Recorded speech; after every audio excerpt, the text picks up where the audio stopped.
வெறும் கையோடு திரும்பிய அமெரிக்கா.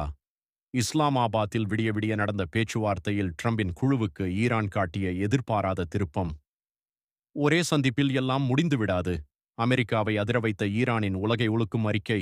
முக்கியமான செய்தி.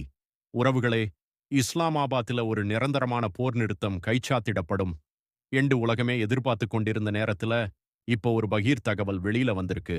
சனிக்கிழமை தொடங்கி ஞாயிற்றுக்கிழமை விடிய விடிய நடந்த இந்த நேரடி பேச்சுவார்த்தையில எந்த ஒரு உடன்பாடும் எட்டப்படல. அமெரிக்க துணை ஜனாதிபதி ஜே.டி. வான்ஸ் வெறும் கையோட அமெரிக்காவுக்கு புறப்பட்டு போயிட்டார். ட்ரம்பின் கோரிக்கைகளுக்கு ஈரான் முற்றுமுழுதாக பணிய மறுத்திருக்கு என்றதுதான் இதில் இருக்கிற நெருக்கடியான உண்மை. ஈரானின் வெளியுறவுத்துறை பேச்சாளர் இதை பத்தி என்ன சொல்றார் என்றா, 40 நாள் போருக்குப் பிறகு இரண்டு தரப்புக்கும் இடையில ஒருத்தர் நம்பாத சந்தேகம் இருக்கிற நேரத்துல ஒரே ஒரு கூட்டத்திலேயே ஒரு ஒப்பந்தம் வந்துடும் என்று யாரும் எதிர்பார்க்கல்ல என்று நெத்தியில் அடிச்ச மாதிரி சொல்லியிருக்கார். ஈரானின் நியாயமான உரிமைகளை அமெரிக்கா மதிச்சாத்தான் வெற்றி கிடைக்கும் என்று ஈரான் காட்டியிருக்கிற இந்த விஸ்வரூபம் உலக அரசியலில் மிகப்பெரிய அதிர்வலையை ஏற்படுத்தியிருக்கு. எந்த உடன்பாடும் இல்லாமல் உடைந்த இந்த பேச்சுவார்த்தையை நீங்கள் எப்படி பார்க்கிறீர்கள்? போர் மீண்டும் வெடிக்குமா? உங்களது ஆழமான அரசியல் பார்வையை மறக்காமல் கமெண்டில் சொல்லுங்கள்.